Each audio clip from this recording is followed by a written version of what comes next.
Hey there, today we're going to look at how to add captions in CapCut PC. So let's get started. First, open CapCut and import your video. Over here, click on Import and select the video you want to use. After that, drag the video onto the timeline.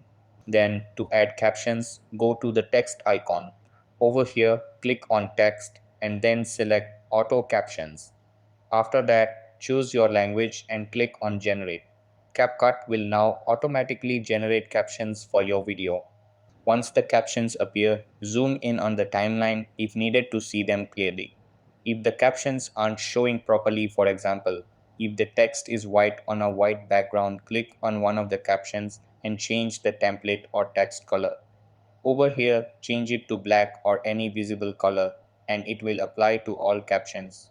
Then you can double click on any caption to manually edit the text if something is incorrect. All of the caption styles can be adjusted in the top right under the text section, including font, size, background, and more. And that wraps it up. Appreciate you watching. See you in the next.